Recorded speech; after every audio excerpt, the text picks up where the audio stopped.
प्रिय विद्यार्थियों, आज हम अपने प्रथम प्रश्न में व्यवहारवादी अवधारणा का अध्ययन करेंगे, जिसका मूल संबंध राजनीति विज्ञान के आधुनिक दृष्टिकोण से माना जाता है। जैसा कि आप सभी को स्पष्ट है कि राजनीति विज्ञान में जब हम परंपरागत राजनीतिक दृष्टिकोण का अध्ययन कर रहे थे, तो मूलतः उसके मूल आधारों, मूल सिद्धांतों को की कुछ सीमाओं को स्वीकार करते हुए आधुनिक दृष्टिकोण का उदय हुआ, और जिसने ये माना कि राजनीति विज्ञान में नवीन विषयों का समावेश किया जाना और उसके अध्ययन की पद्धति को परिवर्तित किया जाना आवश्यक है। इसके फलस्वरूप व्यवहारवादी अवधारणा का अवतरण हुआ राजनीति विज्ञान में, और व्यवहारवाद की एक मूल अवधारणा ने समस्त राजनीति विज्ञान की दिशा और दशा दोनों ही परिवर्तित कर दी। वॉल्डो ने सबसे पहले इस शब्द का प्रयोग किया अपनी पुस्तक political science in the United states में, और डेविड स्टन ने इसका अधिकाधिक प्रयोग कर इसे और बहुत अधिक स्पष्ट करके इसको बहुत अधिक चर्चित किया, पॉपुलराइज्ड किया, जिसका मूल आधार ये था, मूल केंद्र ये था कि समस्त सामाजिक विज्ञानों में, विशेषकर राजनीति विज्ञान में ह्यूमन बिहेवियर को या मानव व्यवहार के अध्ययन को प्रमुख रूप से अध्ययन किया जाना चाहिए राजनीतिक क्रियाओं और प्रतिक्रियाओं के संदर्भ में। अर्थात 1950 और 1960 का दशक विशेषकर यूनाइटेड स्टेट्स में इस बात पर बल दे रहा था कि चूँकि समस्त परिवर्तनों का आधार ह्यूमन बिहेवियर है, इसलिए इस ह्यूमन बिहेवियर का अध्ययन राजनीतिक संदर्भ में भी किया जाना उतना ही आवश्यक है जितना कि वो साइकोलॉजी में या अन्य किसी शास्त्र में किया जाता है। चूँकि राजनीतिक जो संस्थाएं होती हैं वो कहीं ना कहीं से सामाजिक परिस्थितियों से, प्रेरकों से, शक्तियों से, परिवर्तन से प्रभावित भी होती हैं और उन्हें प्रभावित भी करती हैं। दोनों ही बात है। पॉलिटिकल इंस्टीट्यूशन सोशल चेंज को, सोशल फोर्सेस को प्रभावित भी करते हैं और उनसे प्रभावित भी होते हैं, लेकिन कोई भी सोशल फोर्सेस या चेंज स्वतः नहीं होता। उसका केंद्र या उसका कारक या उसका प्रेरक या उसका जो धारक या संवाहक होता है वो कौन होता है? वो मानव होता है। तो अगर हमें पॉलिटिकल इंस्टीट्यूशंस की स्टडी करनी है तो हमें किसकी स्टडी करनी है?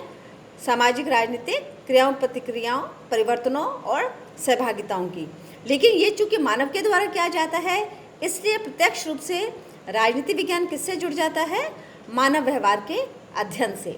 चूँकि मानव व्यवहार का अध्ययन करेंगे तो पॉलिटिकल साइंस में सोसाइटी का, कल्चर का, पब्लिक ओपिनियन का, पब्लिक पार्टिसिपेशन का, पब्लिक सोशलाइजेशन का और उन समस्त प्रोसेसेस का भी अध्ययन करना आवश्यक हो जाता है, जिनका संबंध प्रत्यक्ष रूप से मानव से या मानव के द्वारा निर्धारित होता है।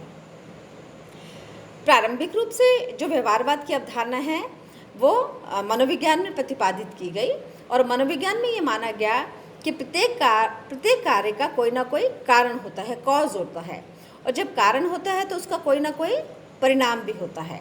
इसे कॉज एंड इफेक्ट रिलेशनशिप कहा जाता है।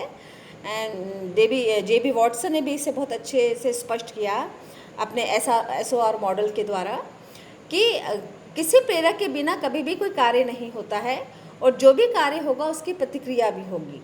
ठीक इसी प्रकार कॉज एंड इफेक्ट रिलेशनशिप, हर कारण का कुछ ना कुछ परिणाम होता है। ये कॉज एंड इफेक्ट का रिलेशनशिप साइकोलॉजी में प्रस्तुत किया गया। लेकिन इसी को जब कॉज एंड इफेक्ट के रिलेशनशिप को पॉलिटिकल साइंस में अप्लाई करने लगे, तब हमें इस बात का आभास हुआ कि यही कॉज एंड इफेक्ट रिलेशनशिप मतदान के द्वारा, मतदाता की अभिरुचि के द्वारा, मतदाता के व्यवहार के द्वारा, मतदाता की क्रिया प्रतिक्रिया के द्वारा संपूर्ण पॉलिटी को भी प्रभावित करती है, पॉलिटिकल इंस्टीट्यूशंस को भी प्रभावित करती है। फलतः इस बात को महत्वपूर्ण माना जाने लगा कि इलेक्शन स्टडीज़ करते समय वोटिंग बिहेवियर की स्टडी भी आवश्यक है। केवल तथ्य आंकड़े ही नहीं, बल्कि ह्यूमन बिहेवियर की या वोटिंग बिहेवियर की या वोटर्स बिहेवियर की स्टडी किया जाना पॉलिटिकल साइंस में आवश्यक है। बिहेवियरलिज्म को दो रूपों में स्पष्ट किया जाता है। एक behaviourism as movement. As movement का मतलब समस्त सामाजिक विज्ञानों में ह्यूमन बिहेवियर की स्टडी करते हुए इसको मेन एक पॉलिटिकल एक्शन और पॉलिटिकल पार्टिसिपेशन, पॉलिटिकल कंडीशन के रूप में स्वीकार किया गया, और माना गया कि समस्त लोगों का, समस्त व्यक्तियों का राजनीतिक व्यवहारी मूल निर्धारक है जो राजनीतिक संस्थाओं को प्रभावित करता है। दूसरा जो इसका एस्पेक्ट माना जाता है वो है व्यवहारवाद एक अवधारणा के रूप में या एक विश्वास के रूप में।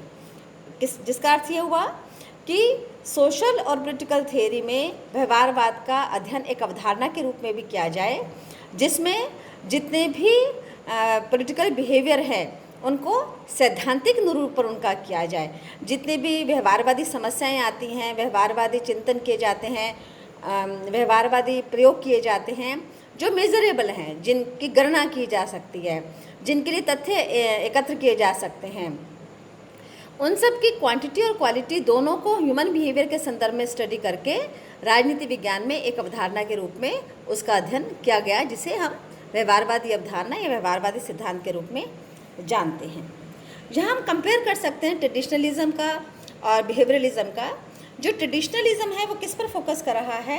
यूनिट्स पर, ऑर्गेनाइजेशंस पर, इंस्टीट्यूशंस पर, इकाई पर, संस्थाओं पर, संगठनों पर, क्योंकि ये मूलतः क्या है, संरचनात्मक या स्ट्रक्चरल ढांचे को ही स्टडी करने को महत्वपूर्ण मानते हैं।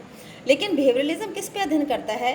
वो कह रहा है ह्यूमन बिहेवियर किसका, इंस्टीट्यूशन में जो भी इंडिविजुअल्स हैं, किसी भी संस्था या संगठन में जो भी इंडिविजुअल्स हैं, उनके बिहेवियर से ही हम एक सेंट्रल पॉइंट बनाकर पॉलिटिक्स की या उन इंस्टीट्यूशंस की स्टडी कर सकते हैं। यह इंस्टीट्यूशंस की स्टडी मना नहीं है बिहेवियरलिज्म में, लेकिन इंस्टीट्यूशंस का जो कोर पॉइंट है ह्यूमन बिहेवियर, उसकी स्टडी उस इंस्टीट्यूशन में किया जाना आवश्यक है। इसलिए ये जितना भी अध्ययन उन्होंने किया गया वो किस तरफ लेकर गया, एम्पेरिकल स्टडी की तरफ लेकर गया, आनुभाविक अध्ययन की तरफ लेकर गया, जिसमें सैंपल सर्वे और डाटा कलेक्शन वगैरह और काफ़ी सारे स्टेज में आगे जाके आपको क्लियर करूँगी।